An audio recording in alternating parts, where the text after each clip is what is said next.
IPL 2025-এর mega নিলামে দল গুছিয়ে নিল কলকাতা নাইট রাইডার্স। বিশেষ করে দ্বিতীয় দিন শেষ বেলায় স্লগ ওভারে ঝড় তুলে পরপর তিনজন ক্রিকেটারকে তুলে নিয়েছে তারা। পুরনো ক্রিকেটারদের মধ্যে বেশ কয়েকজনকে তারা যেমন ফিরিয়ে আনলো, তেমনই বেশ কিছু নতুন ক্রিকেটারকেও দলে নিয়েছে। দলের সিইও ভিঙ্কি মাইশো রবিবার বলেছিলেন তাদের পরিকল্পনার কথা, সেটা দেখা গেল সোমবারেও।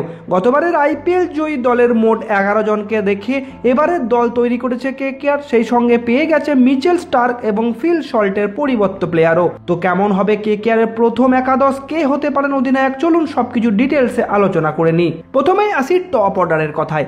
গত আইপিএলে কলকাতার হয়ে বেশিরভাগ ম্যাচে ওপেন করেছিলেন সুনীল নারিন এবং ফিল সল্ট। এবার নিলামের আগে নারিনকে ধরে রেখেছিল কেকেআর। সল্টের পরিবর্তে একজন প্লেয়ারের দরকার ছিল। ফিল সল্ট উইকেট রক্ষক এবং ওপেনার, তেমন একজন ক্রিকেটারের জায়গা কলকাতায় এইবার নিয়ে এসেছে কুইন্টিন ডিকককে।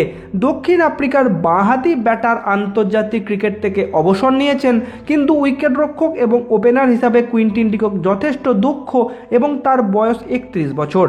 অভিজ্ঞ ক্রিকেটার। আইপিএলে 107 ম্যাচে 3157 রান করেছেন, দুটি শতরানও আছে তার নামে। কুইন্টিন ডিকক দক্ষিণ আফ্রিকার অধিনায়কও ছিলেন। কে চাইলে তাকে অধিনায়কও করতে পারে। তৃতীয় ওপেনার হিসাবে দলে নেওয়া হয়েছে আফগানিস্তানের রেমানুল্লাহ গুরবাজকে। তিনিও উইকেট রক্ষক এবং ওপেনার। কেকেআরের হয়ে গত দুটি মরশুমে খেলেছেন, এইবার প্রয়োজনে তাকে খেলাতে পারে কেকেআর। ওপেনারদের সঙ্গে টপ অর্ডারে থাকবেন ভেঙ্কটেশ আয়ার। 23,75,00,000 টাকা দিয়ে তাকে কেকেআর কিনেছে। 3 নম্বরে ব্যাট করতে নামেন, সেই সঙ্গে আবার বলও করতে পারেন। অলরাউন্ডার ভেঙ্কটেশকে এত টাকা দিয়ে কেনায় ধারণা তাকে কেকেআর অধিনায়ক করবে।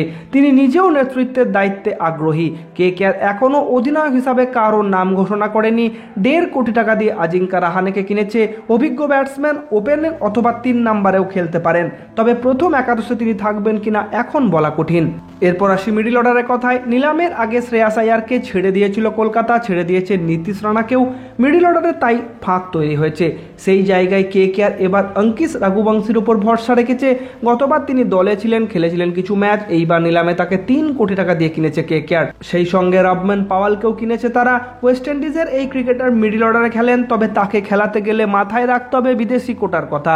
এই দুজনের মধ্যে একজন খেলতে পারেন, সেই সঙ্গে থাকবেন আন্দ্রে রাসেল। তাকে নিলামে তোলেনি কেকেআর। মিডিল অর্ডার যেমন ব্যাট করতে পারেন, তেমনই প্রয়োজনে বলও করতে পারেন।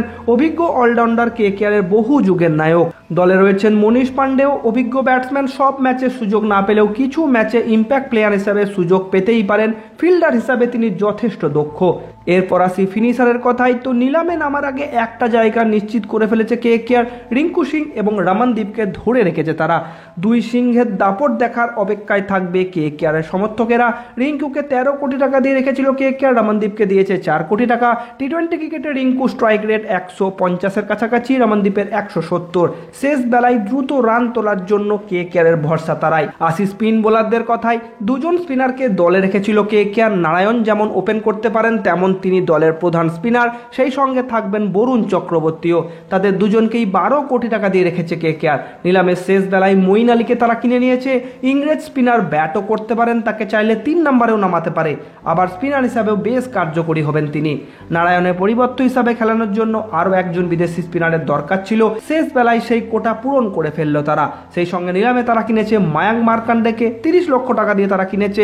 হয়তো প্রথম একাদশে সুযোগ পাবেন না, তবে ইম্প্যাক্ট প্লেয়ার হিসাবে সুযোগ পেতেই পারেন।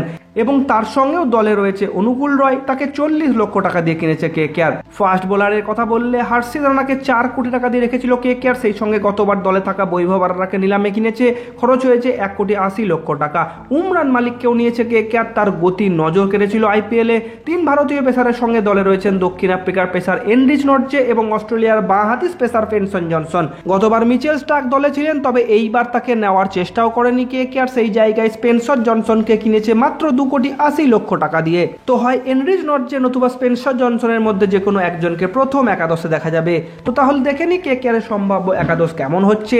ওপেনিং করবেন সুনীল নারিন এবং কুইন্টিন ডিকক। এরপর 3 নম্বরে ভেঙ্কটেশ আয়ার, 4 নম্বরে অঙ্কিশ রাঘুবংশী, 5 নম্বরে আন্দ্রে রাসেল, 6 নম্বরে রিঙ্কু সিং, 7 নম্বরে রমনদীপ সিং, 8 নম্বরে এনরিচ নর্জে নতুবা স্পেন্সার জনসন, 9 নম্বরে হর্ষিত রানা, 10 নম্বরে বৈভব আরোরা এবং 11 নম্বরে বরুণ চক্রবর্তী।